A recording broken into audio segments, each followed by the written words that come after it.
Howdy, howdy, folks. I am here at the Waldport Community Center where we are going to be attending the City Council meeting today. I'm here about a half hour early and there are already quite a few people here today. It seems like there is definitely a lot of excitement in the town on both sides. So I guess we'll have to get in there and get to seeing what's happening. I have myself a couple of questions I would like to ask the council whenever the time is appropriate, and let's see what their answers to those are as well. Before we get into there, I do want to say I know for a fact that the mayor of Waldport has put in several requests for an executive session to discuss the recent actions of the city manager in his attempts to have a citizen criminally prosecuted, attacks on the sovereign nation of Siletz Indians, and as well as a community member who was prior law enforcement and a service member. All of that has been met with silence to my understanding. I think we will probably hear some public comments about it today. Let's get in there and see what is happening, folks.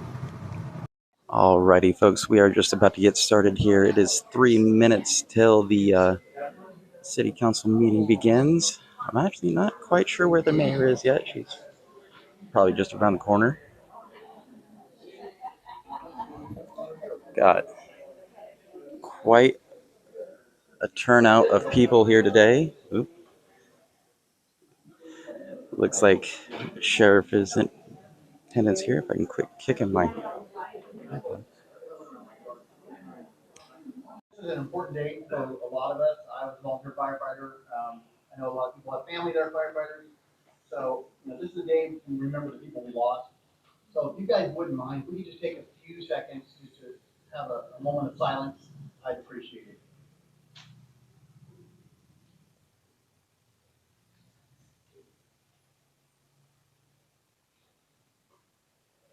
Thank you guys so much. All right, can I get a roll call, please? She is out sick with COVID, so I wish her a fast recovery. No one likes to have that, so I wish her a fast recovery. Here? Here. Here. Thank you. All right, we can jump right in here. So the first thing is our consent agenda. So we have items A, C, and D. Does anyone have? I got a motion. Can I get a second? Second. I got a first and a second. All those in favor? Aye. All those opposed? Motion carries. Mr. Chair, yes. If I may, I would just like to call attention to the Old Tire Collection Day, as it's only 2 days away. Obviously, this flyer would have come out a lot earlier, but we do have a collection day here coming up. That's very important. It's one of the few times to be able to dispose affordably of your used tires. So, What day is that again? September 13th, Saturday. At the dump facility, right? The ball facility? Yeah.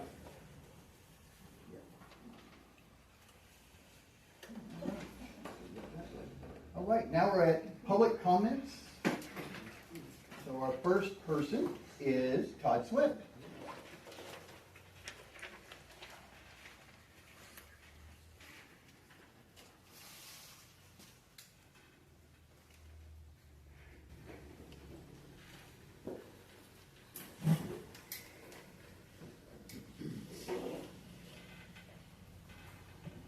So to recap the June 12th meeting, I'm sure you all got my email. I CC'd it. Heidi was, that does not take away from my 3 minutes.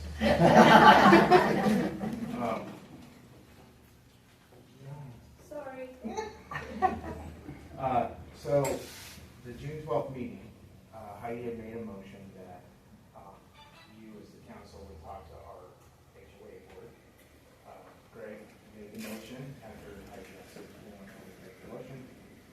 Jamie seconded it, and then Rick clarified who would be at the meeting, which would be the council, the township 13th board, and Heidi, the city planner, so that we can all discuss the easement, and no one makes a decision, we're just presenting facts. And I also, in good faith, turned the documents over to Greg Dunn that we had showing another easement that we're assuming was not presented at the time the decision was made. And that was in good faith to avoid the city having to incur any legal fees. So what I'm asking is, do not let anyone, Dan, hijack the meeting and change it into something that it's not, that you guys did not vote for. And also, I think it was kind of a dirty shot to get the email from Dan saying, well, now I'm going to recommend that we now get the attorney after we turned over the documents in good faith. And speaking of cheap shots, I do notice that when Mayor Lambert's here, she's asked that public comments be respectful, which I totally agree with, but I would like to point out the hypocrisy that if the public's public comments have to be respectful, everyone should be. And then I yield the remainder of my time, if there's any left, to Dan, if he wants to say anything else about my law enforcement or military career. Thank you. Thank you, Bud.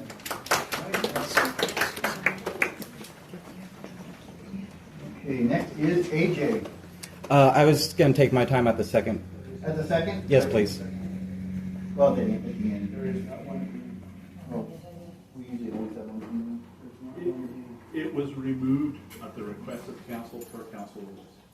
The council member pointed out that we do not have it in the council rules and was requested to be removed.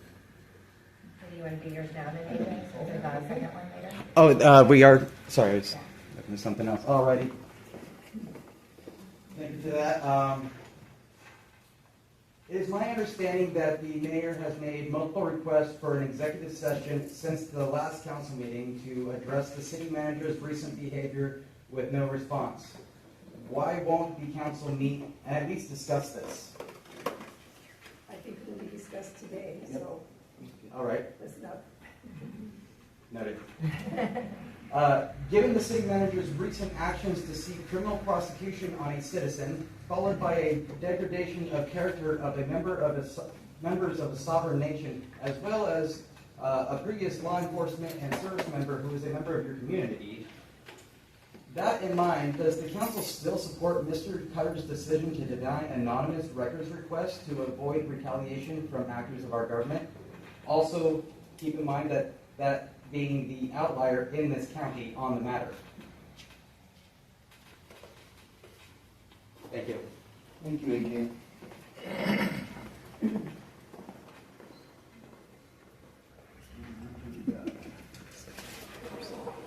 Was it Melanie? Melody. Melanie, sorry. I'm terrible with names. No problem. I haven't done this for 7 years, so bear with me. So first, I'd like to say, from my personal research yesterday, it looks like the city manager did submit an audit for June 2020. The audit was submitted October 2023, by the way. But at this time, there aren't any for the years 21 through 25. So inquiring minds would like to know. The citizens of our town deserve answers concerning the audits. What, if anything, has been done? Have you considered another CPA for your work? The city manager, as well as the city council, seem quick not to sufficiently address our concerns. We deserve answers, not silence and double talk. And we will be addressing a little bit of that later on. Okay. Thank you.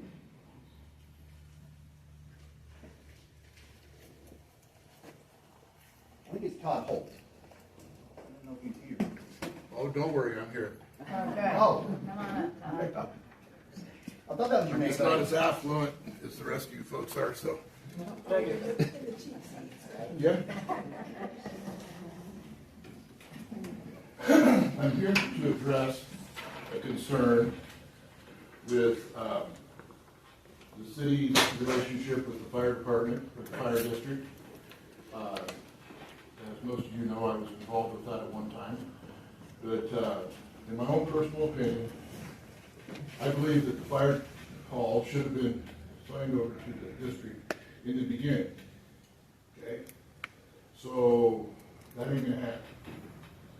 So, between the fire district and the city, you come up with a deal to sell it to them.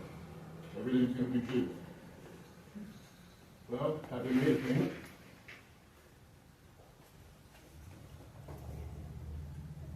Not allowed to respond unless directed by the council.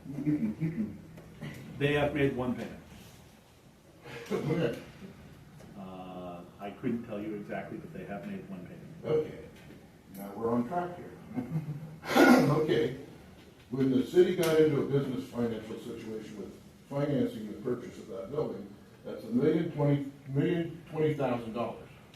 When you sell something on contract, you have the same as loan them the money. Okay?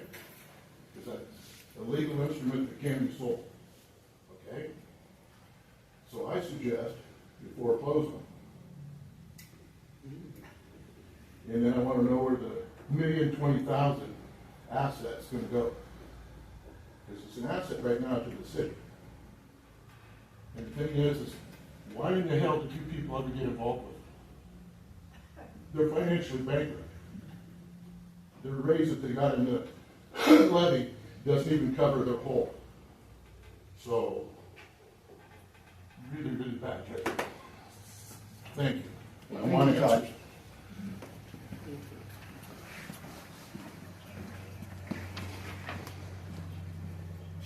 Mike? Second. That's close enough. My reasons for attending this meeting.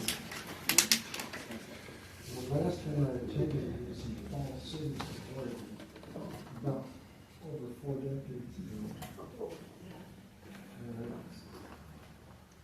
And I would suggest that the city council, city manager,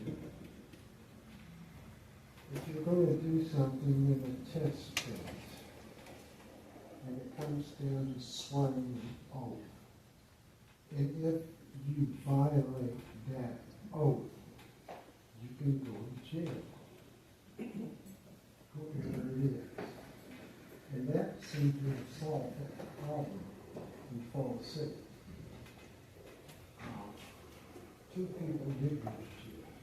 Now they didn't swear no. They were caught with their hand in the cookie jar. But other than trying to get evidence for every little thing that you do, swear an oath. That's all I have to say. Thank you. Thank you, Mike.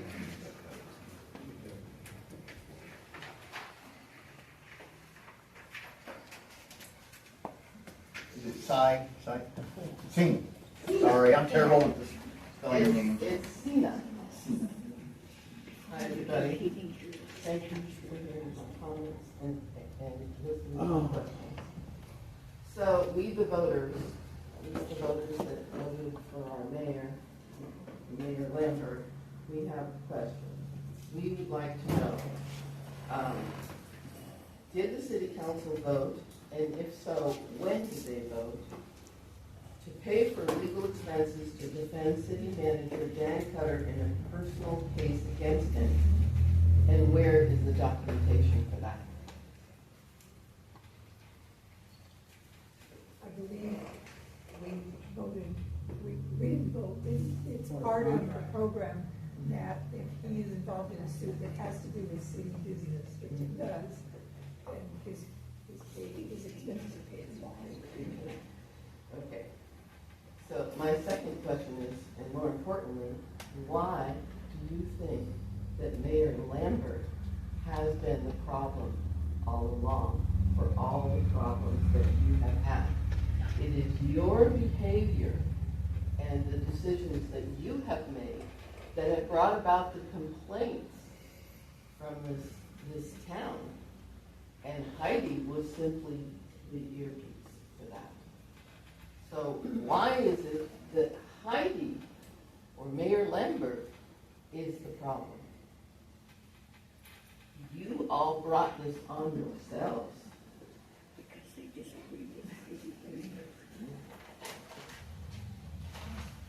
And lastly, I just want to know why you go after people who disagree with you and your opinions and what you do, which is basically raking people over the coals, going to their employer and trying to get them fired. Why are you treating people this way?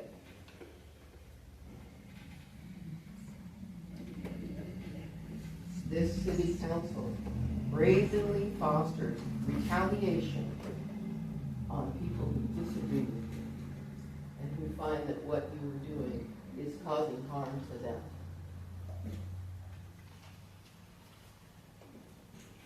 Thanks. Thank you.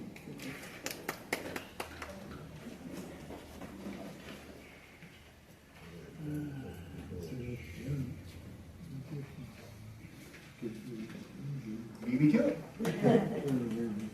Yeah, pay attention to Yeah. it. Mine is a different way to it. I am asking the mayor of Waldport and the city council if they would make a proclamation for October 5th through the 11th as mental illness awareness week here in Waldport, and specifically October 10th as World Mental Health Day in our city. I have the proclamation here, and there's copies with the recorder, and I'll read it real quick. Whereas mental health is essential to the overall health and well-being of every person, family, and community, and whereas millions of Americans live with mental health conditions, and many more serve as loved ones, caregivers, peers, and allies, and whereas stigma and misinformation too often prevent people from seeking care, while early identification, compassionate support, and access to effective treatment dramatically improve the outcomes, and whereas our coastal community values dignity, inclusion, and second and third chances, recognizing that recovery is possible and strengthened by the support of neighbors, employers, schools, faith communities, and civic organizations working together.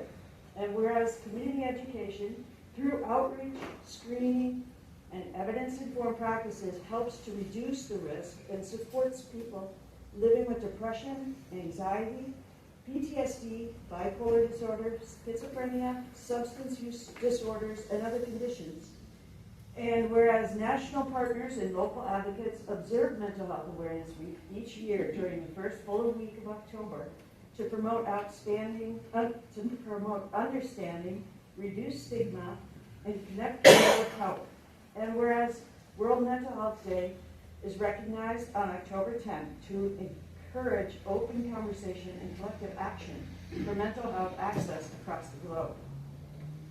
And whereas help is available, including the 24/7 988 Suicide and Crisis Lifeline, where you can call or text 988, and local health care, school-based, veteran, and peer support resources serving Waldport and all of Lincoln County. I call upon residents, schools, businesses, faith and civic organizations, and health providers to learn the signs of mental health challenges and share trusted resources, to practice trauma-informed, non-stigmatizing language, to support prevention, early intervention, and recovery-focused services, and to check in on our neighbors, friends, and family, because no one should struggle alone. Thank you. Thank you so much. Are we allowed to make a motion to move that into proclamation since it's before the next meeting? Or Not right now, but you can at council comments and Okay. concerns. All right. I believe next one's Karen. There she is.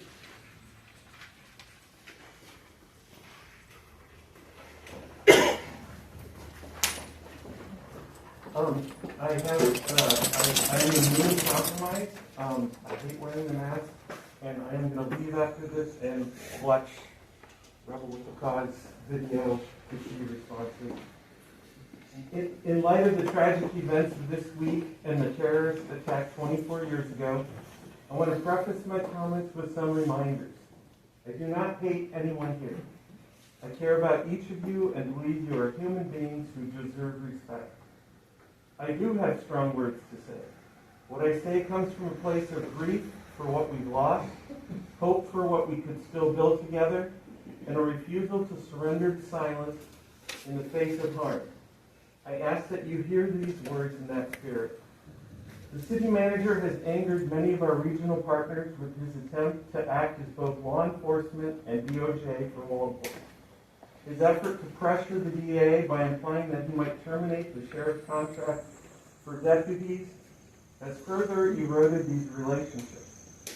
At this point, it is your responsibility as a governing body to step in and exercise your duty of oversight. I again request that the city seek the services of a qualified mediator.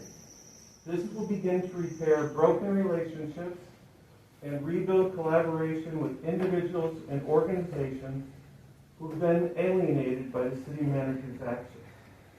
I urge you to require the city manager to complete a recognized program in leadership and collaboration. A demonstrated commitment to professional growth is essential if Waldport is to regain trust and stability. Due to delays in releasing overdue audits, I request that the city immediately release all email communication with all auditors since 2019.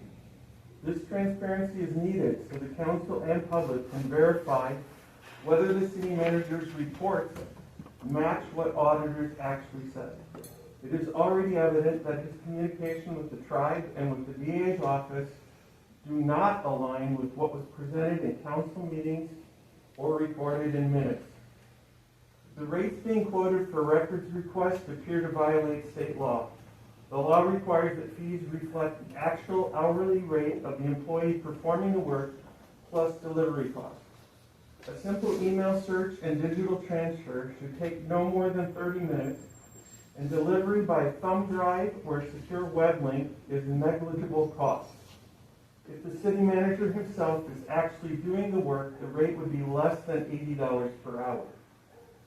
The council president threatened someone with knowing their address and that he could show up to confront them.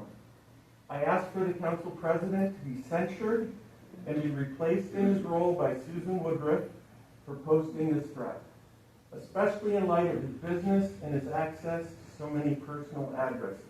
In closing, I urge the council to reclaim its proper role as the head of city government. Your responsibility is to supervise the city manager, provide real oversight, and ensure that salaries and benefits are tied to job duties actually being performed. Waldport deserves accountable leadership and a transparent government. Thank you.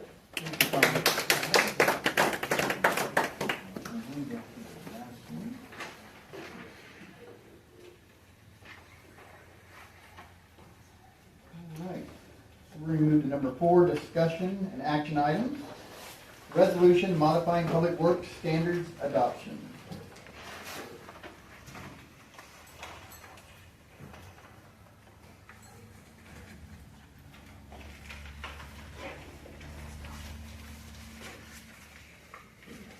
You got 1324. Yes. I got a motion. Resolution No, not resolution. I mean, you certainly can. No, that's okay. So you just need a motion. Motion. Just a motion to approve it? Can I get a second? I second. Got a first and a second. All those in favor? Aye. All those opposed? Resolution 1324 is accepted. All right, resolution adopting the style of meeting and minutes. That's the format change we did. Can I have a motion To approve the resolution 1319. I got a motion to accept. Can I get a second? Second. I got a first and a second. All those in favor? Aye. All those opposed? Resolution. Sorry, one quick scrivener change. That should be resolution 1325. I apologize. This one is, or the last one was? Oh, that's This The one that we just did. So we have approval to accept motion, resolution 1325. Motion regarding sidewalk change order, extending the sidewalk project. question. I know we have, well, it starts right there with options to either Ball, Boulevard, or Masters on the range. So how did we, The Masters was over the amount of budget that we had. so that's more expensive than what- going all the way to Ball? So what we had committed to through ODOT Yeah. as our primary responsibility was to Salmon Street along Crestline. Oh, okay. ODOT has a very specific formula when calculating the sidewalks. They draw a circle around the school, Okay. and that's where you have to go to. Okay. As part of that, we did two options. The first option was to extend from Salmon to Ball. The second was from Range down to Masters. Which is a longer way. We did the calculations based on the amount of money that we had remaining, and the amount of money that it would take to get to Ball fell within the match required from the city, and is included as part of the requirement under Urban Renewal 2. Therefore, we had the money available. Hence why the Ball option was selected. I will say anecdotally that as someone who lives and drives along Crestline to see the students lining up, Crestline and Ball represent the two large groupings of children along Crestline in that area. That's not to say that there aren't more children further down, and I do think that it's important that we continue working to get the sidewalk all the way down to the park at some point so that people can safely walk. But I do think that that will encumber a significant number of the students who will be able to wait either safely on a sidewalk or walk or ride to school on the sidewalk. And then my other question is about when is that award, it says committed by the time of the grant, when is that getting done? We got today the grant extended to December 28th, 2025. The contractor has asked for an extension of the project to roughly Christmas, so it will get done right in time.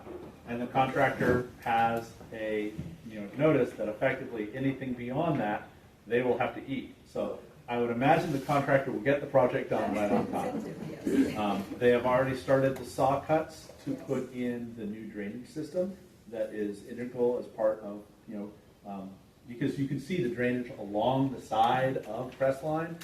They have to put in some catch basins to get it over across to by the park and that ravine. But they have already got the locates and are moving right ahead with being able to put that sidewalk down the Ball. Is there a, right, we're on the subject, is there a timeline of when the curb is going to go on for the rest of it? My understanding from the last conversation that I had with the sidewalk contractor was the curb was expected on September 16th when they were going to be doing that work, which would place it this next week. As soon as, and this is the big question I've gotten asked many, many times, as soon as they turn over that part of the project, city staff have already procured and are ready to install fencing along the large ravines that we have along that sidewalk. We recognize that it's not ideal that school has already started, but we can't touch it until they're done. So though I'd love to go and throw that fencing up right now, we will wait until they're complete and it's passed all the rules, and then we will install. We were going to do railing. Railing is significantly more expensive than fencing. So what we've got is a 4-foot fence similar to what we have at the dog park that will go along those ravines. What about the lights, the crosswalk lights? You know, when they're being installed? They should be doing that as part of the ending of this project. So.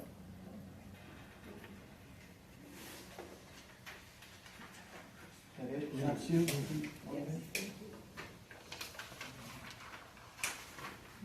Is this a resolution or is this just a? This is just a motion. Motion, And the language for the motion is law.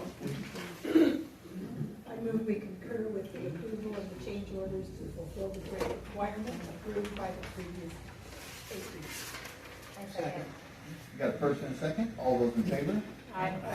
All those opposed? Motion carries. Yeah, I can't wait to get that sidewalk. I mean, people are already using it a lot, so it's already working great. All right. Ordinance review, changing the Waldport Municipal Code, Title V regarding nonprofits. And I would like to preface this and the next discussion item by saying that these have not gone to legal for attestment until it is determined by the council that this is the direction you want to go. When they go to legal for review, they may make significant changes based on feedback, based on overall legality, and based on case law review. The important thing is we don't want to spend that money until we know that this is the will of the council. Can it be the will of the people? So,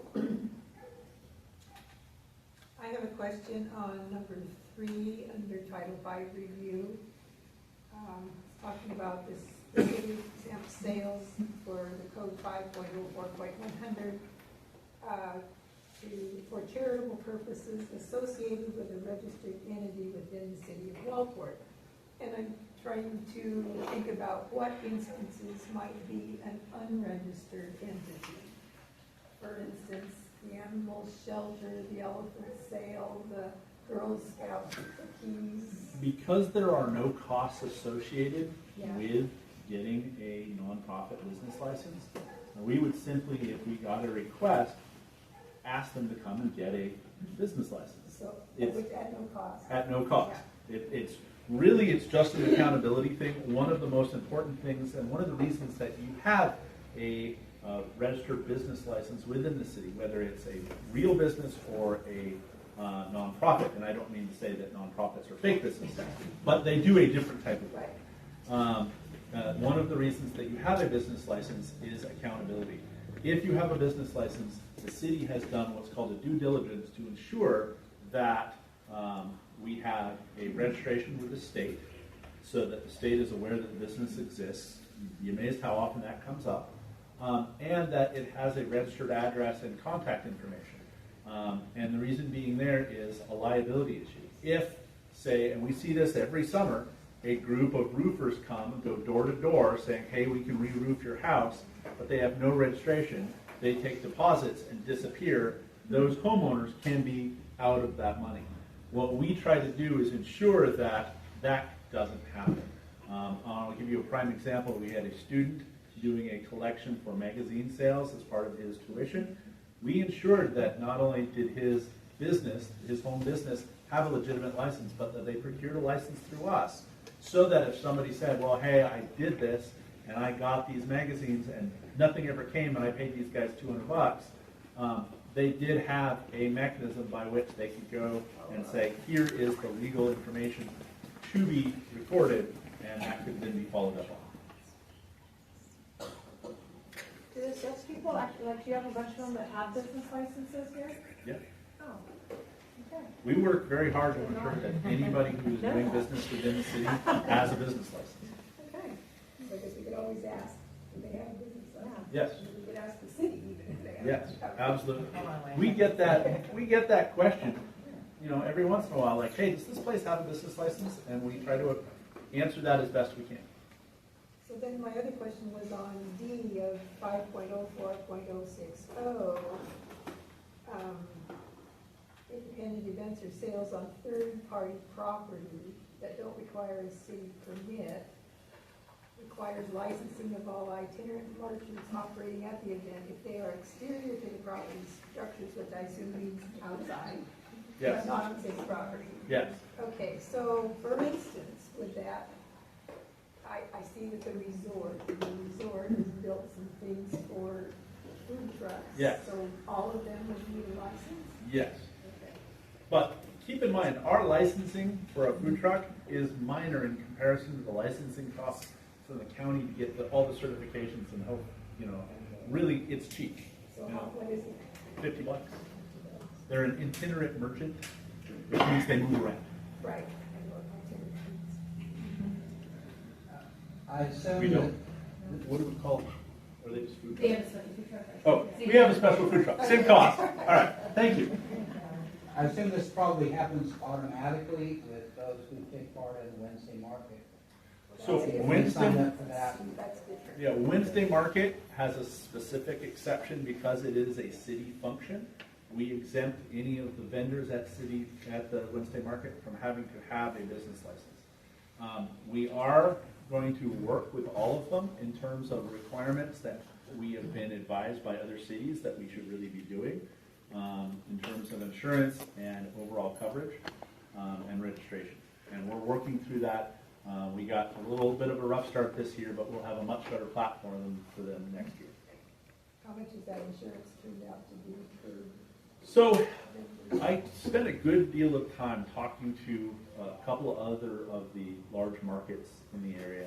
And for many of them, it ends up being less than $9 a day for the markets that they participate in.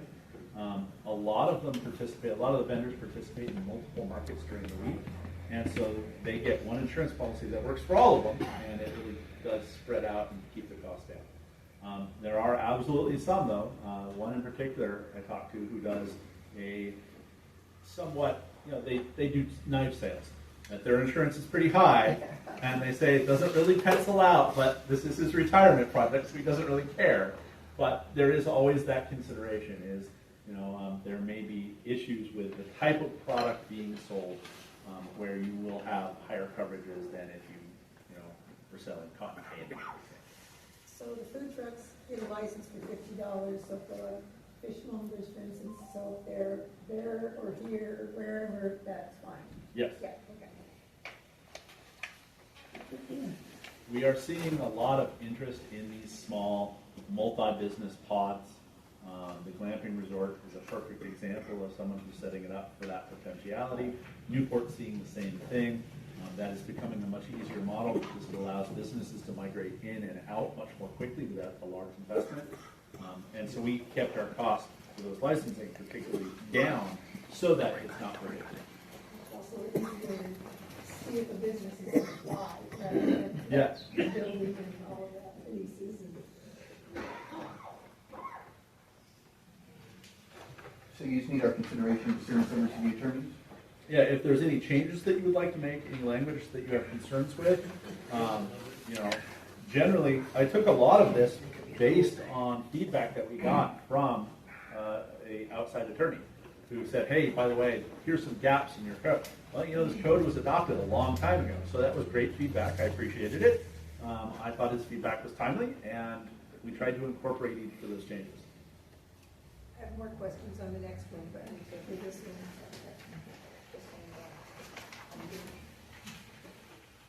So is everyone okay to have them send this over to the attorney? That's all you need on that one, right? Yes. Motion for that? The consensus is fine. Consensus, yeah. All right. An ordinance review, changing Waldport Municipal Code Title 5 regarding nonprofits. No, that's the one we Oh, that's the one we just read. How about we do number E, right? Is that where we're at? Ordinance review for special events. Yes.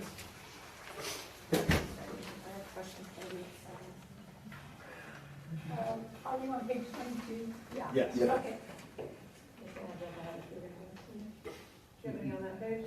Your questions are first. Go ahead. First.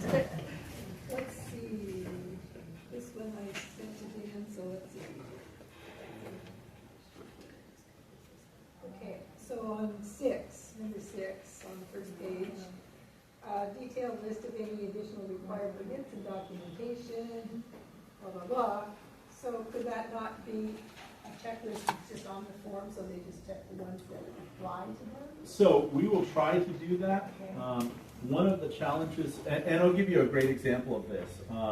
Let's say you are having an event and you're having 5 food carts come in. I get calls 2 days before the event, and this happened recently. I get calls 2 days before the event asking the names of the food carts that are participating and whether they've been certified by the county or not.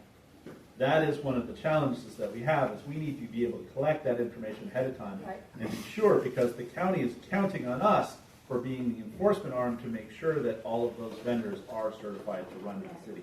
We get a lot of, I don't want to say looky-loo because I really enjoy them coming up, but we get a lot of once or twice a year vendors who want to come into the county and there's a reciprocity agreement, but they need to actually follow through the reciprocity agreement. where they have a license in another county and have been certified, but they need to verify that that meets the certification for our county. And that's just, it's just a matter of them calling the county. I think there's a small associated fee with it, but it's very small. But it's to ensure that they are a legitimate licensed entity. In food carts in particular are the ones that are going to get caught by that. Most other things, you know, there's really very little licensing outside of food carts or some of, you know, like carnivals come in. It's really more about the insurance for them rather than them having, I don't think there's a Carnival County insurance or a Carnival County permit really that takes place. But that is just something that has come up every year now for the last 3 years. And not just at Beachcombers events, also at Beach Bikes Blues, also at 4th of July, also at Wednesday Market. Just one of those things where if we do have vendors coming in, we need to ensure that if we're holding an event that we have the ability to list them and get and check on their licensing. And the list, and the form checklist I was referring to was more that they would know, or maybe you would be checking if it's this kind of event, these are the ones you need, so that they know. Yeah, we're You gonna. may not know, you know, all that you should have. So once we get all this vetted to Yeah. the attorney and we bring an ordinance, we're also going to bring some examples of what those forms now look like. And that's the type of thing we're going to do. And I'll be honest, I'm stealing most of this stuff from other cities who have gone through this process, who have this stuff in place, and we're trying to take the best of breed. You know, Salem's got a really good form for this, Eugene's got a really nice form for that. These have been challenged in courts many times. It's about putting all that together and saying, okay, we think that this is the best of all of those, and makes the most sense and is the easiest to do. And yet I imagine something for Portland would be pages and pages long, so we're. I will small say enough that- We'd like it not to be pages and pages. I will say that the days of it being one page are probably done. We do just need to, and a lot of that has to do not with just the information we're collecting, but being able to make what we're asking for a little bit more understandable. I mean, the feedback that we've gotten, limited to, you know, kind of one group, but the feedback we've gotten is something we should still take seriously, which is we should make the form understandable in terms of exactly by example, by whatever. And so I think the forms are going to be longer. My hope is that they will be easier and faster to complete. Oh, I'm on number 7. Yeah. The flip? Yeah. I just don't, it says on like line 3, well, the end of line 2, line 3, or for any parade, a separate permit will be required available with the event permit. Does that mean they're just going together under one thing when they fill out There's the another paperwork? form they can put with it. Available with, okay. Yes.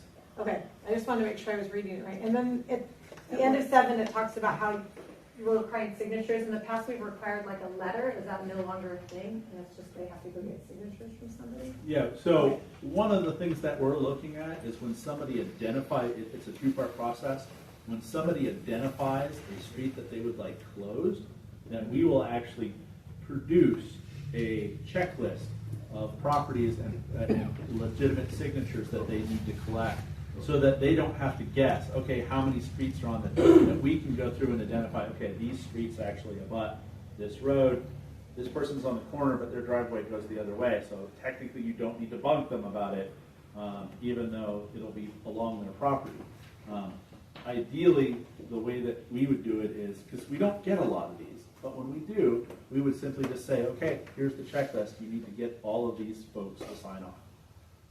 And you know, we have had people who have absolutely said no. We had some at this last event where we had a property owner say, I absolutely have had problems in the past. I do not want this in front of my property. And we do have to reasonably accommodate those folks, with exceptions where the council can overrule that, you know, that denial. Because the street is owned by the council. So there's some parades that don't require a street closure? Yes. We almost had one this year, and then it fell apart. We were going to have a pet parade for July 3rd as part of the Lincoln County Fair. It seemed to fall apart a little bit based on some of the issues that the county was having, but we were going to start at the dog park and end at the community center. It would have still had some street limitations, but it was not going to actually close any streets. Unfortunately, it didn't happen. I would imagine that they might do something similar next year, and now that we have the dog park, I think we have a really good option for people to do a dog parade from part of the park to the other, and just kind of celebrating our furry friends. And then the Christmas parade, that one didn't close streets, did it? So that one's, the Christmas parade is always interesting. That one last year, they provided very little information on. But historically, the Christmas parade has been just a trail of cars with lights on them, where they don't really close streets, they just follow a specific path. If you're not closing down streets, and if you're just doing a specific path, technically you still need to get a parade permit, but it won't have a street closure permit associated with it. We just need to know what you're doing, and more importantly, we need to let the fire department and the police department know and sign off on it, because otherwise, if there's an issue, now we've got a fire truck running through a bunch of people with lights on their trucks. And technically, lights on your trucks is a violation, and we don't want cops pulling them over. But no, it's awesome, which is why we just need to let the cops, hey, by the way, this is happening, and once they know, they're not going to pull everybody over. We did have an issue, I want to say 3 years ago, where a citizen actually called the fire department on the parade. Sue's back there covering her head.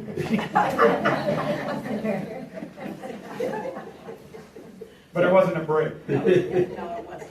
We were just transitioning from one area to another. So I know that a lot of this is gonna undergo, editing, et cetera, because it looks like 10 and 11 on page 23 really could be combined into one, it seems like. And also the, in 9, part about the indemnity statement is also in A, which now has more parts to it than it had before, is also 4.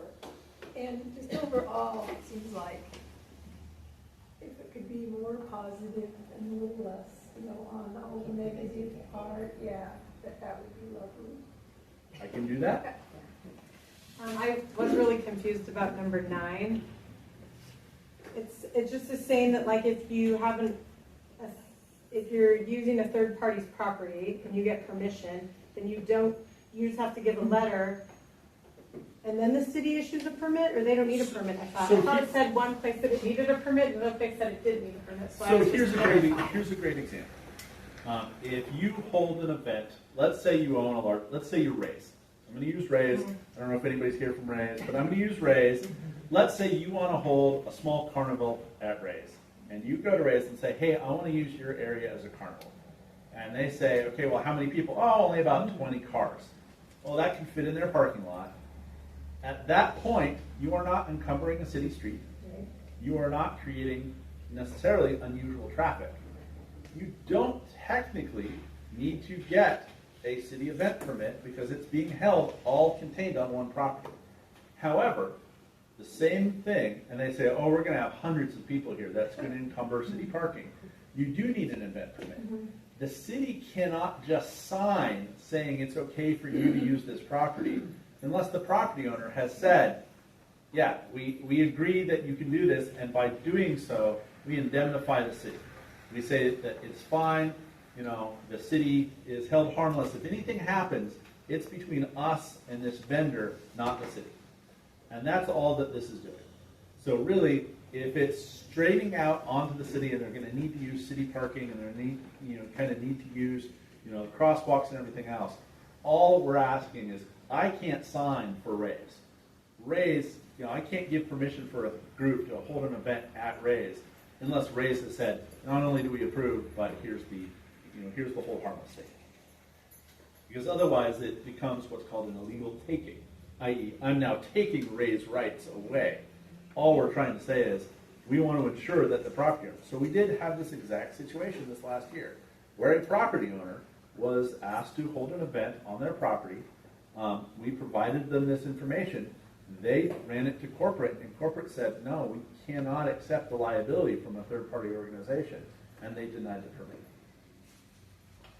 So just that last sentence, nothing to looking at, that's all I'm saying. There's a lot of It just saying. Yeah, that, Okay. that would be worded. Okay, yeah, this, checking my bases here.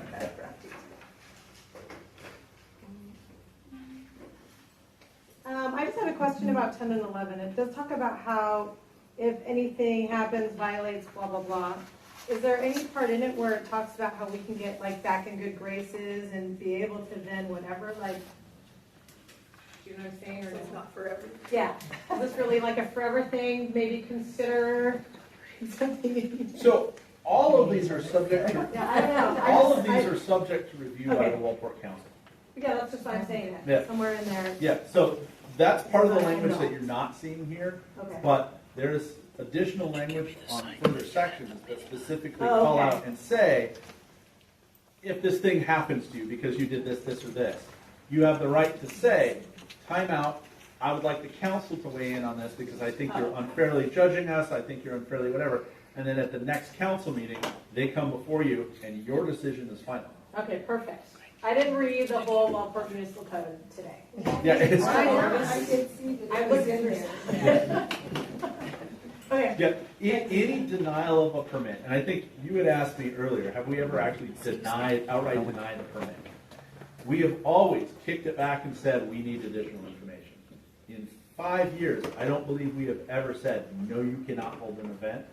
We've always said, we need additional information, here's what we need, we're here to help you walk through it, we've provided mapping, we've provided documentation. A denial triggers a review by council.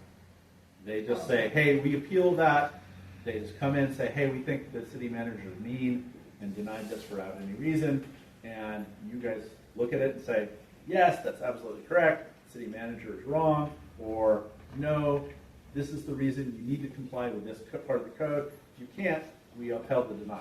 Okay. Those were my questions. Do I have more to- So, should we send it on to May 3? Yeah, hopefully we can shorten it up and clean it up a little bit, but yeah. Yeah, that's, Yeah. Attorneys aren't usually going to do that. one of the reasons that we left it this way is it's about the intent, not the specifics. It's the intent. Is this kind of, we desire to have this language cleaned up a little bit. Again, we had, a really, I think fairly smart attorney weigh in on this. And he's like, hey, here's problems in your code. We just need to clean it up. Are we good to have them send this over to the attorney? So,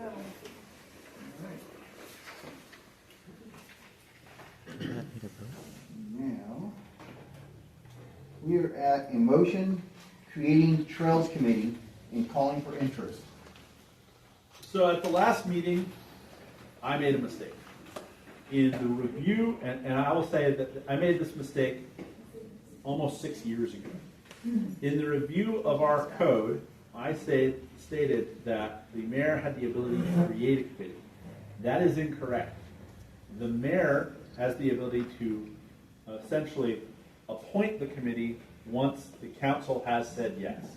So basically, the bang of the mayor's gavel is what creates the committee on the approval of the council. So we actually need to create the Trails Committee, which there was general consensus that everybody kind of wanted. We actually need a formal motion creating the Trails Committee, and then it will come into existence, and then we will put out a call on our website for interest in the committee so that we can get applicants. It's also the appropriate time to determine what the makeup of the committee you would like to have, because that is the purview of the council.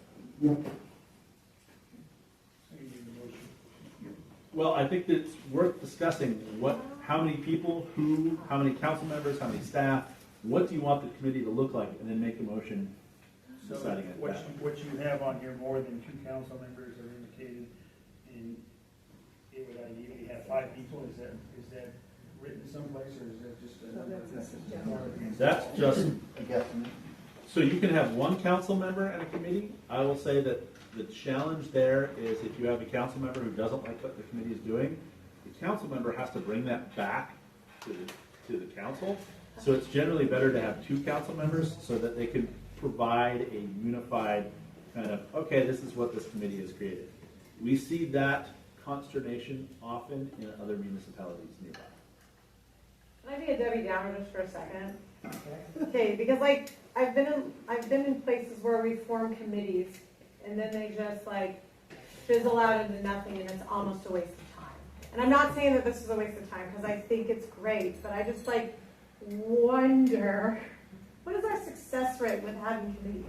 I guess if we have people who are pumped to do it for a little bit, it's great, for I guess as long as it lasts, is that like the idea? If we give it a mission, define a purpose, you know, we have a better chance of getting what we all want than if we just say we're forming a committee by itself. That doesn't get anything done. I think what you're trying to say is, what's the point of the committee, right? Like, are we just gonna sit and have a meeting, or are we actually gonna accomplish something?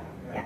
Because I hate having a meeting to have a meeting, just because we have to have a meeting. Like, are we gonna go out on is this trails committee gonna go out and help on the trails, or are they gonna tell somebody what needs to be done on the trails? Like, what's the purpose of the committee, is what I mean?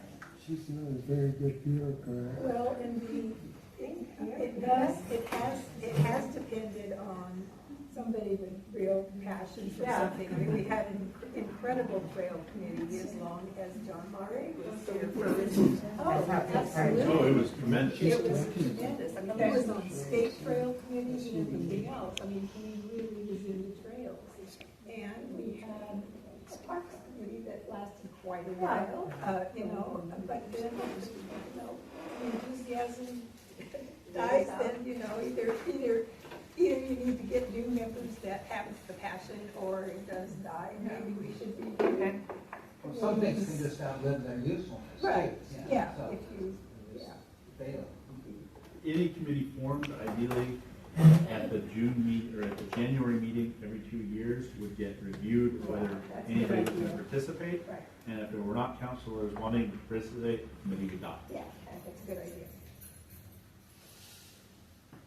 All right, so what do I want this to look like, you guys? Well, I'm sorry, April isn't here today. Oh, she's back there. April, how you doing? I was going April onto the committee. Yes. Because obviously she does have a passion for the trails. She walks them often. She sees what needs to be done, and that feedback is really important to the city, because I don't know any of the city, I don't know if you guys go and, you know, go on the trails all the time to see what needs to be done. I don't know, I'm sorry. So, yeah, I think that's great. So I think our planner maybe should be on it. We used to have Larry. Larry was always on the trails committee, but it depends on your passion, I guess.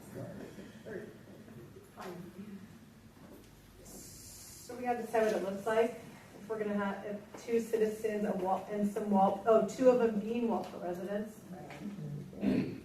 So two citizens and a counselor, or two, and then one person outside. Maybe if they want it. So generally when you do something like that, you appoint an at-large, which allows them to be outside of the city limits. You want, and the reason you assign people from within the city limits is these people are making recommendations that can have an effect on the budget, because if they bring it to the council and it's going to be 10 grand to do something, you want to make sure that it's people who are, you know, that's their tax dollars. And then you want to have, I always suggest 2 council members, or a council member and a staff person would also be acceptable. And I always suggest never going too much above 5 or 6. And the reason being is once you start getting too large, it gets very challenging to get everybody together. You start to see meetings fall apart. That, I believe, is really what got challenging with the Parks Committee previously. Was it was a large group that became a small group, and the small group had a very different agenda than the full large group.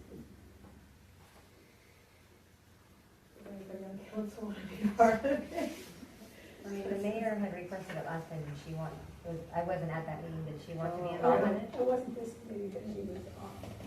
Oh, okay, okay. So I don't know if she has interest or not in this one. Just didn't want to leave her out. you don't have to decide who's going to be on it Oh, today. okay. Because we can select So that's interest, true, we just gotta decide. and then you can think about it for the next month, and then say, oh, you know, I really like walking the trails, I want to be on this. So, but we should do the composition of it. You should create the composition so that we can advertise the openings to allow people to sign up and join. I suggest that we have 2 council members, 2 community members, 1 or 3, up to 3. If there's a staff member that's got their heart in it, that would be the 5th. If not, it should be a 3rd community member. Now, large person? You want them all At to be large. city At large. you want them all to be at large? No. So 2 community, 1 at large. And the staff member can always be ex officio. That's true. Right. And that just means. Let's not make that part of the committee. Exactly. They can just show, ex officio means because of the position. Right. So, you know, I am an ex officio member of this body. Yeah. I don't get to vote, but I have to be here for the meeting. Yeah. You know, the committee could demand that the planner attend. You could. Planner could move to Cabo too, so let's be nice. Exactly. Okay. Emotion, I second. You motion, we have a Yeah, second. that we created, and that was the composition. Did you get that? And if I understand right, 2 council members, 2 community members, 1 at large. Yep. 2 citizens. 2 citizens. All those in favor? Aye. All those opposed? Okay, so we kind of got a structure. I just got to think about it. I might do it. Since I walk the trails all the time, killing those bees and wasps.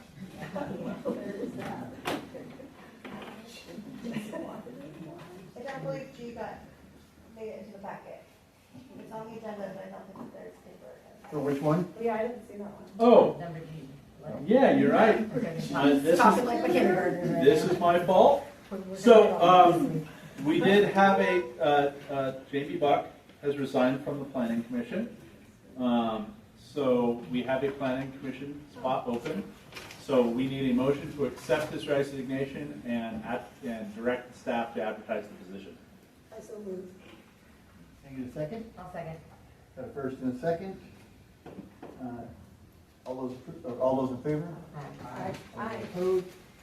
It carries, and you'll go ahead and put the ad out? I will put the ad up on our website, may accept his- and I'll put it out on social media as well.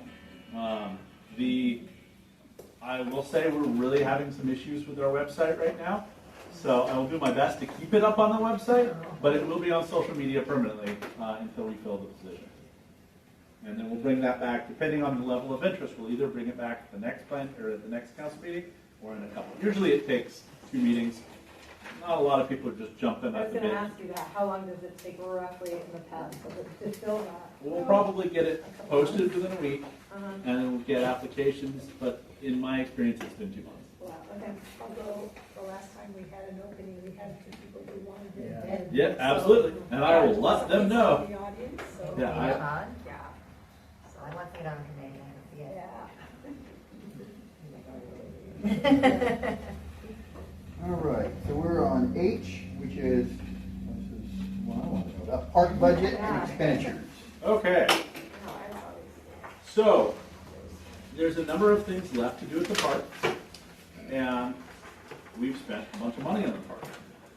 So, what I've provided for you is a breakdown of what we've spent under expenses on page 26.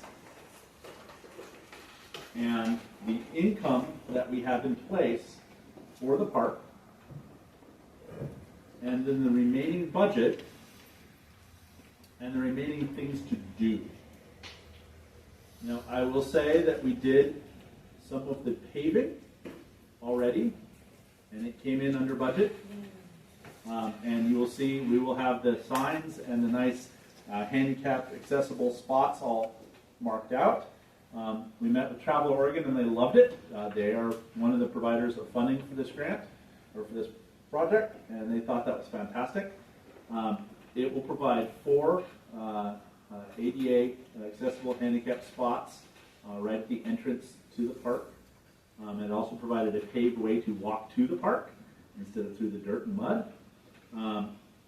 Again, this park and playground is a work in progress. So we are moving forward on it as quickly as we can. It really comes down to availability and weather. So we got very lucky in that road and driveway had a very narrow window when they were doing the paving up at the school on the sewer project, and they were able to fit us in, and they did a wonderful job. It looks just gorgeous. People are excited about it. That's all I hear there. I was like, I can see it. It'll come eventually.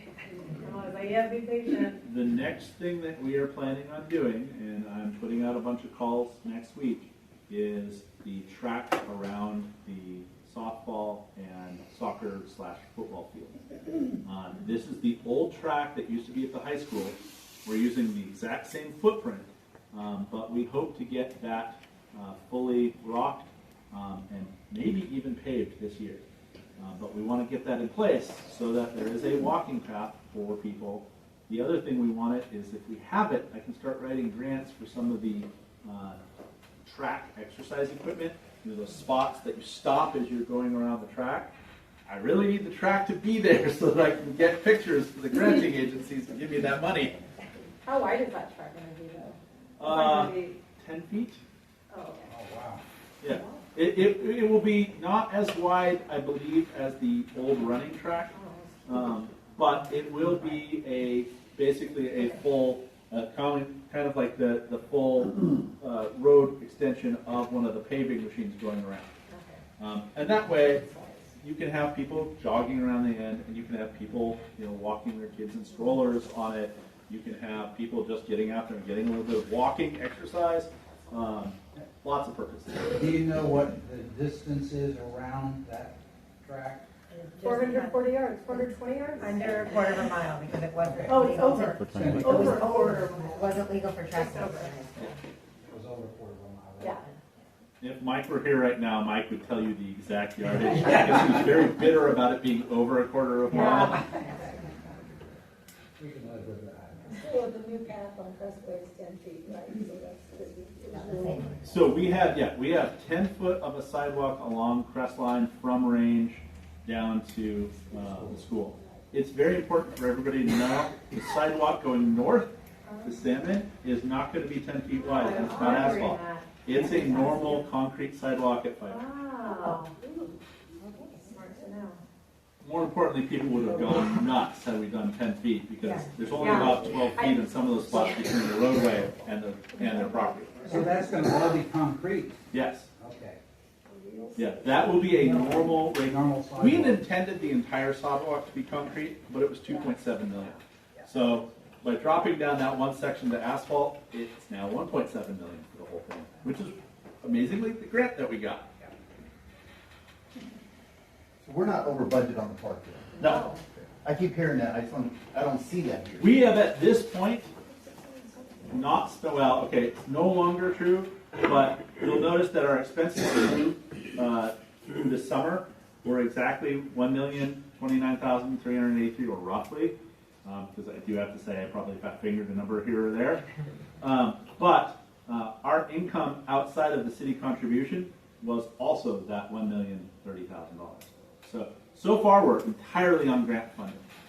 However, all of those grant funds did require and were approved with a match from the city, and that's what we're doing now. We've also added some things like the dog park that was never part of the park plan, but is probably one of, beyond the playground, one of the most heavily used, so we're super psyched about that. So you're saying that basically $1,030,000 we've already received and we're spending, so net we haven't spent Yes, much. that's exactly it. Yeah, we have another travel, so technically Travel Oregon, we still have $50,000 outstanding. Oregon State Parks, we're just waiting for our reimbursement, and that will close out the $750,000. But everything else we have received and spent. And the way these grants work, just so we do the work, we submit the paperwork, they pay us. Travel Oregon was a little weird. Travel Oregon sent us 50 grand. Right? They said you have to bill us for 50 grand right away. So So we did. ACFA, the same thing. ACFA, Jesse just said, hey, we're sending you a check for $50,000. But Oregon State Parks, we have to submit the work and the receipts and the cash check and the payments to whatever entity before they send us a cent. And they audit everything we do. So all of that, all of the park funds, all of the expenditures have gone through their process. That's actually worth noting. On any grant the city receives that's from the state audits it before we get money, or if they've provided money ahead of time, which happened only during COVID, they audit it multiple times before they sign off. So any grant money that we've received has been audited painstakingly and reviewed. Yes. So I have one question on the timeline page. I'm just not sure I know what the vertical position minus this, minus that. What is that?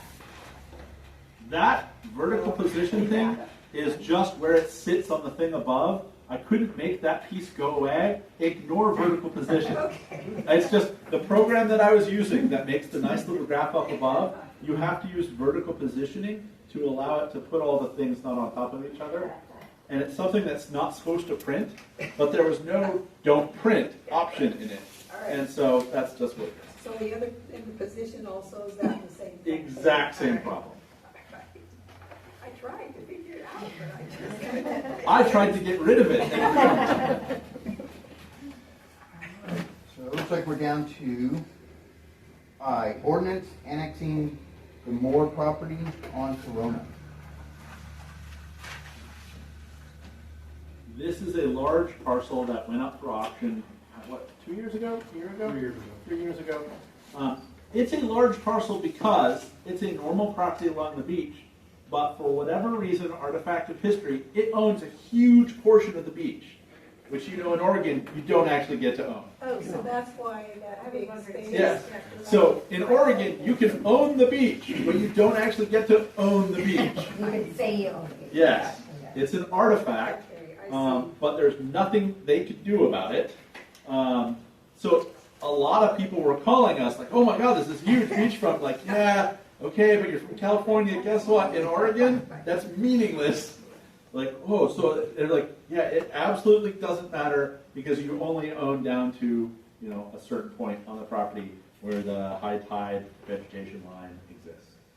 So I thought the one that came into the city already that wanted to be a community or whatever it was, I thought it was more that one in the curve. It is. So isn't there one between that isn't? There is, but the only reason this property qualifies is that huge chunk that goes way out there. Yeah. Well, guess what? We've got a huge chunk on the other side that's part of the beach as well that's in the city. So that's how it touches. All right. Yeah, we looked at it because we thought we were going to have to tell them no. Yeah. We thought, we're like, oh, God, I'm really sorry. You know, you're going to have to get your neighbor to annex in. And I will say, I expect within the next decade, almost every property along this road is going to annex in. Yeah. And the reason being is, and the reason she's doing it, they want to access the sewer system. We just put in the sewer system, and people, especially if you're building on a property that's a small lot, and your septic system fails, you can't do those anymore. And you really have to either replace something, and it makes it really hard to build there, or you can free up all this space and just connect into the sewer. So people are choosing to connect to the sewer. So when you say the sewer is down there, where? On the corner. Oh, just on the corner? Yep. Because I drove down the road today and I couldn't see anything that would have been improved by our putting them, underground. Yep. It's pretty holy. Yeah, it is pretty holy. No, our sewer extends to the end of Corona at the corner, and then all the properties down below. Unfortunately, all the properties down below are going to have to put in individual pumps to pump up to the sewer. It's not that expensive. It's about $5,000, but it's a requirement simply because the elevation would have been prohibitive to try to get it otherwise. We need a motion to approve So the annexation. this is an ordinance, so you have to read this one by title, the whole thing, twice. All right. Ordinance number 813, an ordinance pursuant to ORS 222-125, declaring the annexation land contingent on the present city limits of the city of Waldport, said land identified on the Lincoln County Assessor's Map 13-12-25-AB as tax lot number 05200. And read it again, ordinance 813, an ordinance pursuant to ORS 222.125, declaring an annexation of land contingent to the presence of the city, or limits of the city of Waldport. Said land identified on Lincoln County Assessor's Map 13-12-25-AB as tax lot number 5200.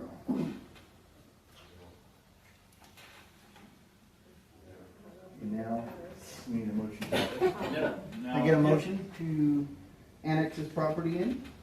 So moved. Second. Got a first and a second, all those in favor? On this one, yeah, I just need individual vote. Oh, individual. If it's everybody, good. Yeah, everybody, we're good. I think everybody. Okay. We are down to the city manager's report.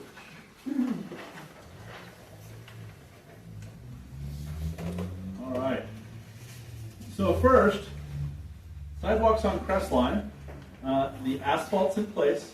The curbing hopefully will go in next week. I'm really excited about that, especially since we've already seen some people try to park on it. But once that's in place, the last pieces will go up and we'll be done. And again, I talked about the railing earlier, or the fencing earlier. The sewer line construction has begun for the animal shelter sewer line. It's worth noting that they are working, if the contractor doing this work is the same contractor that has got the job to build the animal shelter. And so they want to get the animal shelter done. So they have a very tight timeline to get the sewer hooked up and working for the animal shelter. I would expect that they will be done with our part of the project sometime in October, and they will be done with the animal shelter shortly thereafter. They are working very, very hard. They have about another week or so that they will be on the school district property, and then they will be entirely on the county and Dahl properties. And as they said, no longer digging through asphalt, which makes them really happy. It's just solid dirt. So they're trucking along. It's hard to express how deep that trench is. At some points, that trench is over 20 feet deep. That is a very deep thing to do in sand. This is also why we really wanted to get it done before it started raining, because you don't want to trench in that material when it's wet. So they're doing a great job. They're trucking along, and yeah, it's just fantastic. The wastewater project. So the intent was that the wastewater project remediation would be done right now. Unfortunately, due to some complications, that project is now being pushed to the spring. This is not a huge deal. It's just simply that the city is not willing to take our main channel for wastewater offline during the storm season. So we're going to make them wait until probably next May, when the storms have stopped and we start getting dry weather again. Simply because the amount of flow that changes in our sewer system between when it's raining and storming and when it's not is substantial. And we just don't want to risk an overflow. So, and the contractor is fine with it. They understand. They couldn't get some parts. It's a very complicated electronics to do the UV. So they couldn't get some parts timely, and it's just going to push out. So far, the state has said, yeah, it's not wrong. So, no big deal there. We talked about Southworth Park. We did not get the small city allotments grants for Cedar, so we are going to do some patching on Cedar, and we missed the small city allotment grants by 2 points. She said that likely if we reapplied with the same projects next year, we would get them because we get points for applying contiguously. So we're going to do some patching on Cedar this year and some patching down on Alder this year, but we're going to apply and get on the schedule next year for both of those projects as paved projects. And whether we get the grants or not, we've got to do the projects next year. Cedar is a real problem. The water is literally flowing uphill. We do not understand the physics of that, but we're having our engineers look at it. I watched it. I kid you not. It's the weirdest thing ever. they opened a big hole and the water's coming from the downhill side to the uphill side. We assume that a stream has been rerouted by the changing pathway from the fiber, and that actually what's happening is that it's coming down the fiber line, intersecting a block, and then it's flowing back up into the lake. That's what's creating that water line that's running down. But it is the weirdest thing I've ever seen. When they did it, it was just really odd. Dog park is open and heavily used. We do have, the second gate should have been installed for the small dog area now, so that you enter in one gate and then you've got gates to the small and large dog spaces. We also have some additional benching and some shade. You know, I wish we could have gotten the shade ordered sooner, because it'll get here just in time for the rain, but there will be a place to sit when it's raining under there and your dog's getting wet in the mud. The paving tool, we had a real problem with the vendor supplying that. They just refused to come down, and was forcing us to go out through a full formal bid process. That was going to increase the cost of the paving tool even more. What we're doing is we're scaling down. We're going from the unit that we had, which was this very large unit, I think that I had a picture in the packet a little while, to 1/2 that size. It should still allow us to do everything we need to do, but it will be a lot less costly. I think it drops the price by 2/3. So that will still allow us to do all the potholes and everything that we want to do, and the cost will come down considerably. Which is good, because the roller was more expensive than we anticipated. But it will be really nice to have a roller. One of the biggest problems that we have is when we do patching jobs, we're using a plate compactor, and they just don't do as good of a job as a roller. And that's on order now, right? Yes, that has been ordered. I'm super excited for that to come in. Let's see, we have started the process of getting the new website set up. We have not been given the keys to it yet, and I'm sorry, that is something, they've got a process that they're trying to go through. But when we get the keys to it, we will be able to configure it pretty quickly, and we will be switching over to it very quickly. And the reason being is our site is just having so many difficulties. The company's not supporting it anymore because they're moving everybody over. And so things like meeting notices go up and then disappear. News posts that you put up just become 3 years ago. So it's very frustrating. We get it. We're very excited about migrating over to the new site. It'll be a couple long weekends of getting material posted up there, but we really hope it is much more useful. One of the things that will be very useful is there's a citizen notification tool on it, so that citizens can sign up with their email addresses, and when we do a change or make an announcement, we press a button and it goes out to all of those emails. So we'll do a much better job reaching people. So I did check out the site that you said, which is not necessarily what ours would be like, and I did see where people could have entered a concern, but I didn't see if they had a request for information or comments. It's all in that same piece. Okay. There's a citizen engagement portal that'll be able to make comments, concerns. It's not like Facebook where they just will automatically get posted. Right. They'll come into us, and then we'll go through and address questions as best we can. Okay. And then, so if somebody asks the question, the answer would be on there for everybody that would else be, to yeah, see. it would be posted on a FAQ with documentation so that people can readily easily see it. So it's a two-way site instead of a one-way site? Yes, it will be much more interactive. Based on the demos I saw, I think it'll be great. Still not going to be perfect, but the perfect sites are 50, 60,000. And a quarter mile, turn left on the south. Good. Roof coverage. They are planning on starting the roof at the Interpretive Center on Monday. Yes. It will be a spray cover that is the same color as the existing metal roof.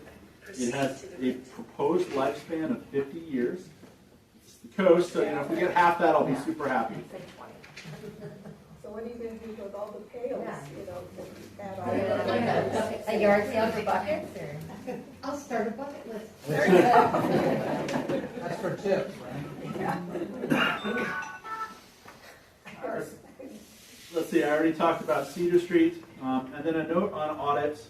We hope to have the letter ready today. It was not, we have, as the mayor requested, we do have a letter from the auditor detailing some of the challenges and on the commitments and timeline. One of the things that was brought up was some outstanding documentation. We got a whole list of new documents that they would like in the review on the 21st of August. We're plugging through those. We hope to have the majority of those to the auditor at the end of next week. And again, you have to remember, we're not talking in some cases about 1 year, we're talking about 4 years. So it's a lot of just going through and going step by step and making sure we get everything and we put it in the right place. But we will have a letter from the auditor talking about that and timelines. And we will be releasing that in the documentation list next week for everyone when all that's set up and ready to go.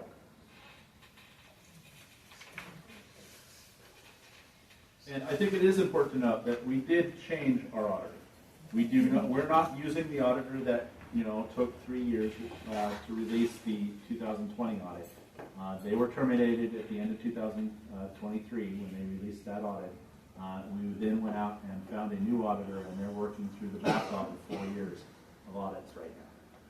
So the last estimate we had was in August. Obviously that didn't happen. So what happened is, and this is what, as they state is common, they got through the audit and they said, okay, well, we have these questions, we need further documentation. And some of the documentation had to do with that we had to pull different records from our old utility system, not our utility system.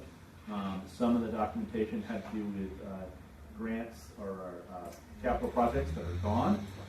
Some of the documentation we've already submitted, and we just had to remind them. It's in this folder on your thing. One of the biggest challenges is, so we have these asset lists that are kept, and you go through, and one of the challenges is we have to go through and make sure that we're actually reflecting changes that happened back in 2021, as opposed to changes that have happened in 23, 24. So we're just going through there and making sure that everything we're stating is accurate. And that just takes a while, especially when you're going back several years.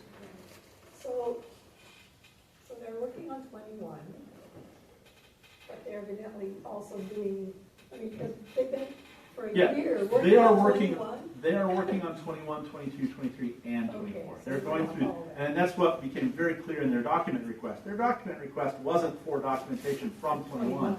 It was for all 4 years. And so that's why it takes a little bit longer for us to do it, because it's like, oh, we've got to do this, and this year, and then we've got a split year where we have 2 different accounting systems, and then the 4th year.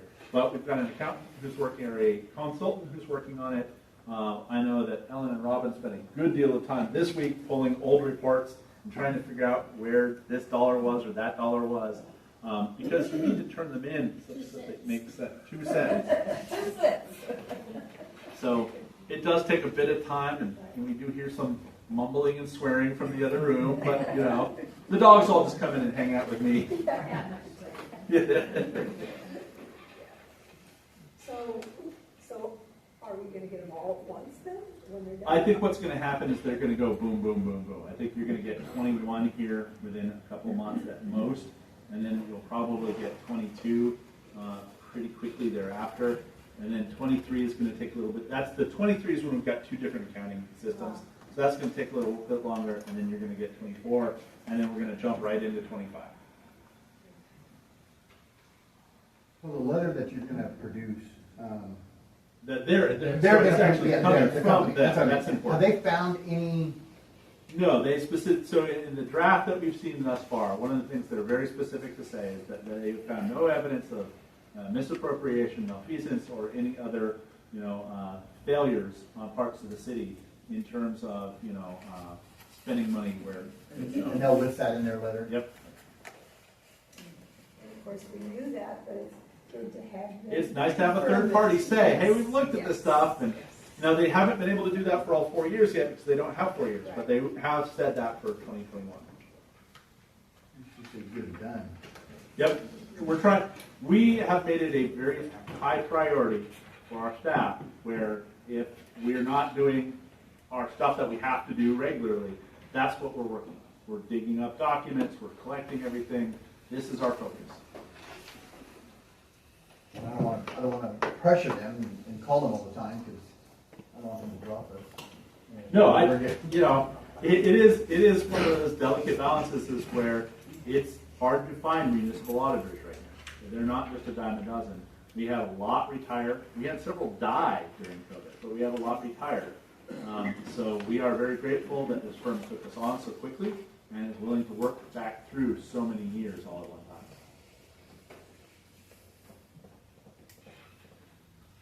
And going forward, they're going to report their progress? Yes. On a routine basis? So what we're doing is formal way? we're going to have a weekly update, and then monthly I'm going to ask them for just a quick, one page. Okay, here's what is going on. Here's what we did. Here's where we're going to be in the next few weeks. And we'll post that on. And we'll post that on the new website. I actually intend to have an audit page that has all this detail, has the letter, has all of the information, and has some of the records that we're producing as well. Because frankly, some of the records you just can't hand out because they do have personal information and all that. But some of them, anybody can read. I mean, these are public documents. We're just going to start posting some of this so people can take a look at. Oh, hey, okay, well, they spent this much summary on this, this, and this. I can do the math. Oh, yeah, that adds up. Great. I think much like the Public Works Design Standards, they will not be heavily used. All right. So now we're at council comments and concerns. Sorry, Jerry. Somebody inquired if we were gonna do a mural by the dog park. Yes. Yes, we are. We have not put it out to bid yet, Okay. but we have some funding for it. And so we are going to be doing a mural over there. We just don't know what it's going to look like yet. And we're going to talk about that probably once the summer ends and it's not just so crazy around here. We'll probably have some great discussions about what we want that to look like.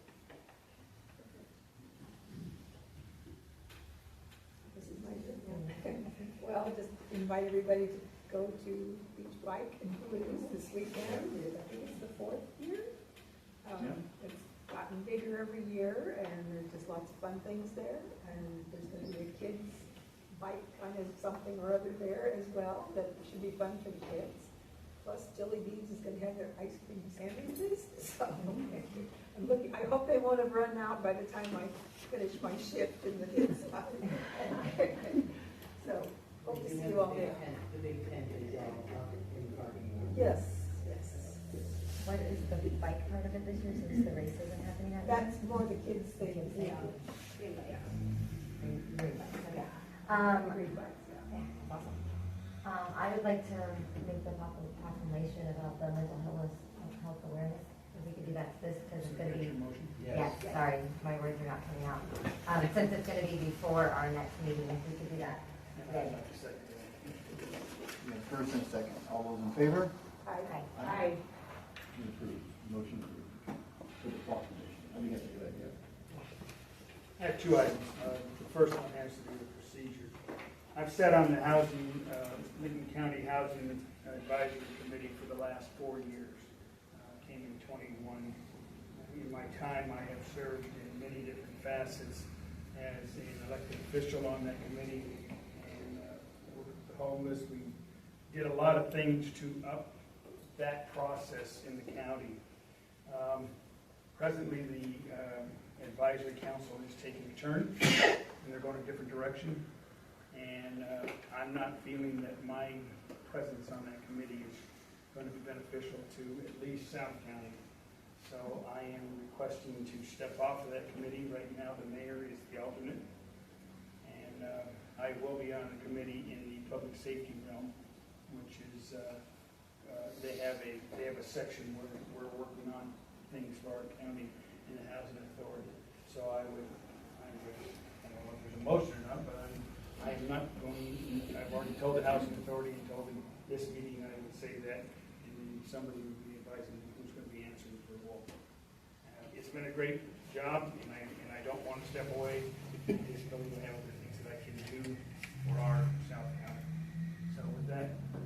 Does the mayor know that she's on that committee? Yes. Okay. She asked me, so. Okay, I can remember. And then he's the official. The ex officio. Right, so we have two on. So one of the issues is they meet once a month on the second Wednesday at 1 o'clock. And funny, my wife seems to have something for me to do at 1 o'clock on the second.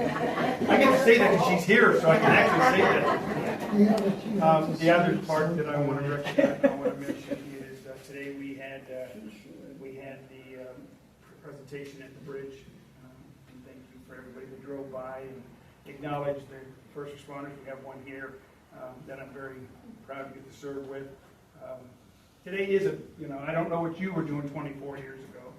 Sue and I talked about it this morning. We went to work, and then we didn't get to leave for a while because they locked us in because we worked on a naval weapons station, and they're afraid that they were going to come in and take all the bombs away. Yeah. And I had a son that was in the Army, and he was up in Alaska, and I couldn't see him, and I had a daughter in Illinois that I couldn't see. So today is a big deal, and if I say anything to you, just remember, it's not happening because we keep remembering. And for our first responders, they do a hell of a job.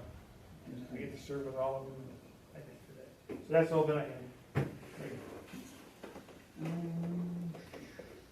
I don't really have too much. I mean, I really want to say that, talking about the audits,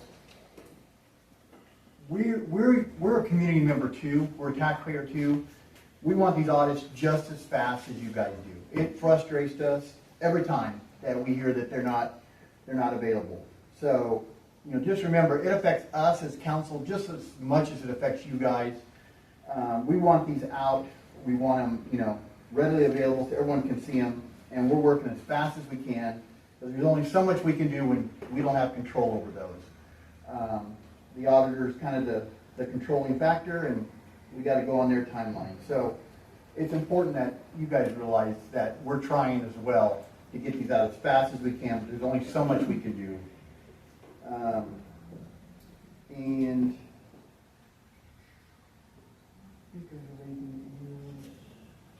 nope, that's it. I had one other thing, Greg. Our mayor had asked that we have a hearing, or at least the council get together to discuss the various complaints or the complaint from the tribe. Just to talk about what, if anything, we wanted to do about it. Obviously, she's not here today, so I would assume that would happen in our next meeting in October. I don't know if that is or should be a executive session or just be a discussion with council. It is entirely your purview. It is a complaint about staff, so technically it's an executive session. But if you'd like to have a preliminary discussion in open session, you certainly can do so. I would advise, however, that we make sure that the attorney's been advised and requested to attend and go from there. She specifically said she wasn't calling it a hearing. I just wanted to have to discuss it, so I'm not quite sure exactly what she had in mind, but I'm sure she'll be glad to clarify. I will, actually, that's one of the things that I will run by CIS, because anything that has to do with employee, and I know this is an odd situation of talking about something that's about me, but, I'd like to be transparent and open. We need to make sure that we follow very specific processes that protects both yourselves and myself. And CIS absolutely has a team that will advise on that and will provide guidance. That'll be our next meeting. Yep, I will schedule it for October, pending the advice of CIS. CIS may say that you need more time, may have some recommendations ahead of time. I will provide those to you through email and in the council. Because it's about the content of a meeting, not a decision, the council, there's an exception to the public meeting law where you can actually make a decision about the agenda of a meeting in a email chain. It's one of the few exceptions to public meeting. All right. I have one more thing too. Our teacher contract was just changed, and so now Thursdays I am required to be in the building until exactly 4 o'clock. So from this point moving forward, I'll be 15 minutes late to our meeting. But I will. I guess it's 15. Why not? Well, we don't want Talk you to about be speeding because that guy back there. Just talk very slowly about the minutes. from Yeah, previous I will get her as soon as meetings. minutes are over. Roll call. And actually, I have one more Minute thing. apart. I have one more thing. 2.5 minutes. When you guys see stuff online, always double check the information and make sure that it's accurate. Not everything you see online is going to be factual. I just seen something that we're late on every single contract, or we're behind on every single contract. When you see stuff like that, call the city. Call and get answers to those questions. It's important that we get factual information out there. I know with social media, people throw things out there and they can throw anything out there. So just make sure that you're getting, actual information so you know the whole stories. But yeah, 'cause I don't think we're behind on any of our contracts. We run what's called AP, which is, making our payments. We run them every week. Ellen is fantastic on that, and it is something that vendors count on. When they submit a bill, we turn that bill around very, very quickly. Vendors do not wait on payments from the city. Unless they're big and need a second signature and nobody's around. And then I track one of you down. Yes, she does. Anything else? Anybody have anything else? Motion to adjourn. All right. Motion to adjourn. The meeting is over. Will none of the council publicly denounce the actions by the city manager degrading the character of members of the sovereign nation of Siletz and your community members? Are none of you going to publicly denounce that? That's what we're going to have at our next meeting. That's what we're going to have a meeting about that.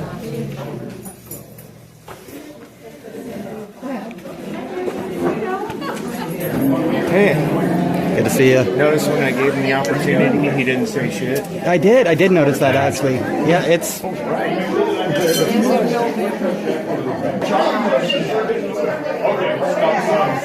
Stop by. I am gonna go outside.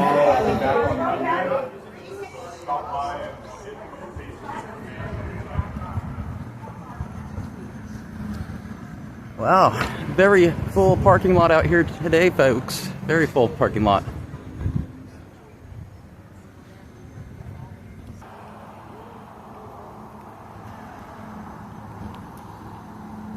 Well, there you have it, folks.